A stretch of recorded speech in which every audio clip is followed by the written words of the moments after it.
I know from experience that when you're starting a business, you can be incredibly impressionable and you're just open to any sorts of suggestions. In my opinion, a lot of the things peddled by business gurus in books with catchy titles are total myths. Do what you love and the money will follow. So in this video, I'm going to share my top entrepreneurial myths peddled by so-called gurus.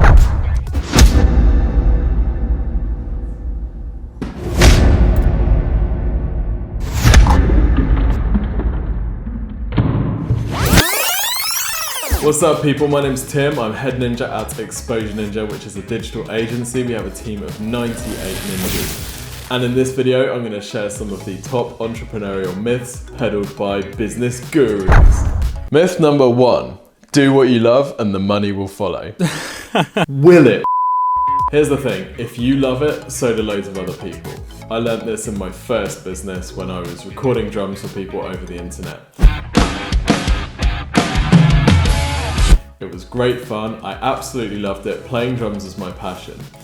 But because I loved it, so did loads of other people. And I'd chosen to make a business based on what I loved rather than what other people needed, which is a massive mistake. If you love something, so do other people. And if lots of people love it, then lots of people will be doing it. And that creates massive oversupply. It's the basic law of economics. It completely outstrips the demand, and either you really struggle to get business or you don't make very much money. Take a profession like photography, for example. So many photographers out there, life coaches is another one, because people love to do it. I know that photography is extremely addictive, the gear is addictive, there's so many elements of it which are so fun. But I would never try to make a business out of it because there is huge supply and therefore that makes it extremely competitive. Not that being in a competitive market is bad, of course if the rewards are there then it's certainly worthwhile. But you've just got to be aware that just because you love it doesn't mean that's a good indicator of success. Back to my drumming business, I had a conversation with myself one day which completely changed the course of my life. I was looking at how much I was working and how much time I was putting in, and I was working 12 plus hours a day, slamming against the wall as hard as I could, as I always do, and I just had a realization that said, if I was working this hard at something else, I would be in a very different place.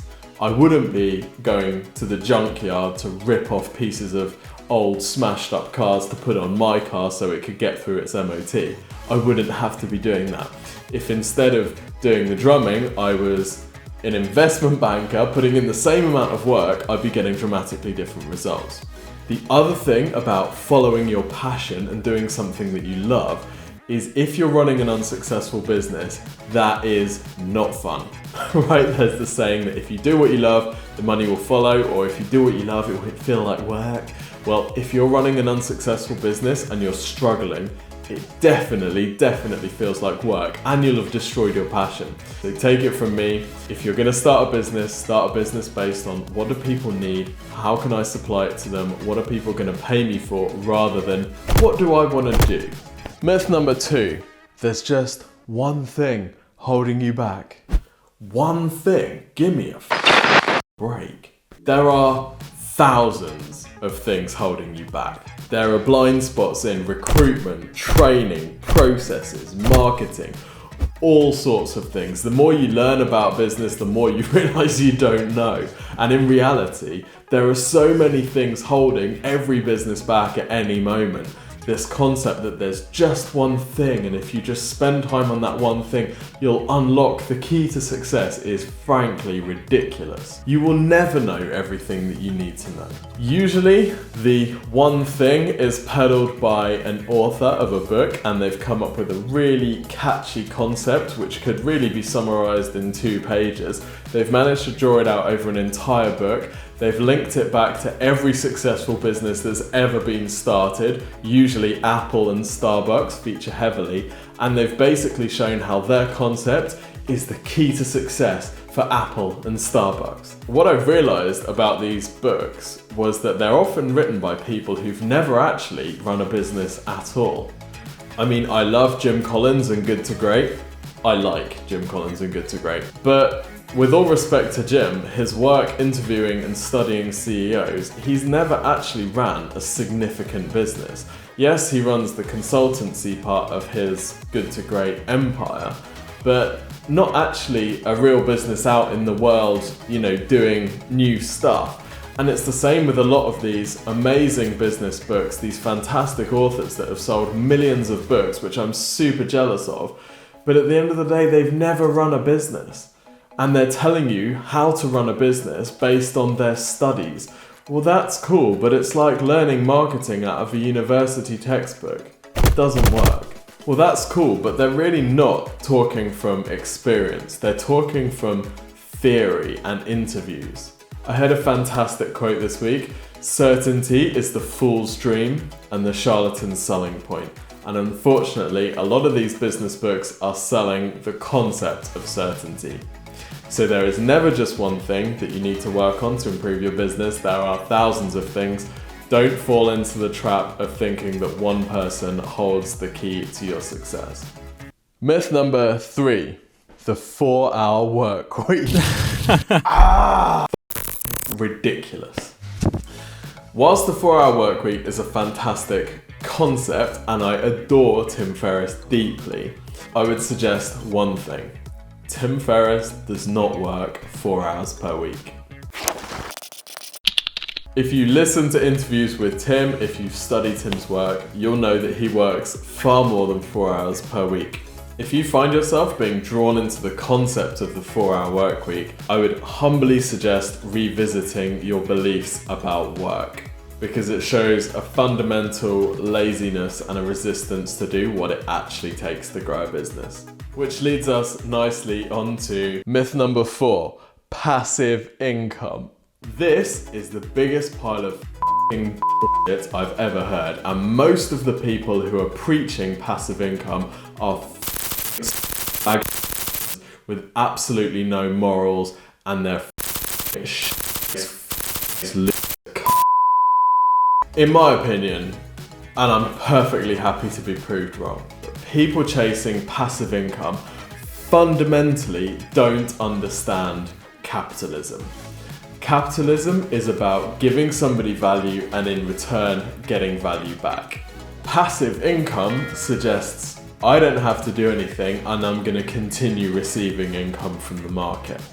This is a troubled mindset and in my opinion not a good indicator of success. But that's not even the most damaging part of this concept of passive income. You see, most people preaching passive income are on a stage selling courses about how to make passive income.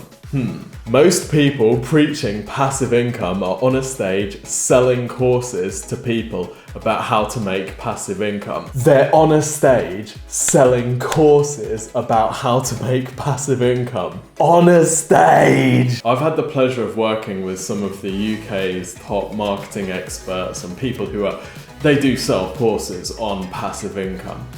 And they work harder than anyone.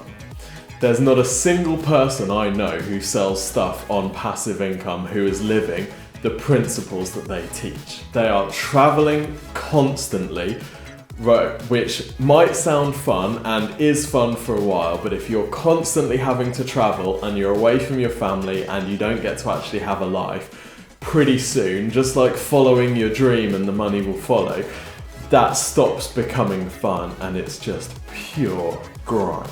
Surely, if anybody understands passive income, it would be the people preaching it. And yet, here they are doing manual labor, selling courses. I'm not a very ranty person, but for me, the most dangerous thing about all of these myths is that they give people the complete wrong impression of what it takes to start and grow a business. Which, by the way, there's no secret, it's ridiculous hard work, it's making loads of mistakes, it's gonna be stressful, it's probably gonna make you no money in the start, or it's gonna cost you money in the start, and there's no shortcut. All of our most successful clients follow this amazing golden template. Work hard, give absolutely everything that you can, don't expect anything in the early days, and you might become successful over the medium to long term. There is no other way, there's no magic secret. I'd love to know what you think. What are the top myths that you see being peddled by gurus? Have you ever fallen trapped to one of these myths and looking back you're like, I can't believe I ever believed that? Let me know in the comments. Until next week, keep grinding and keep pursuing active income.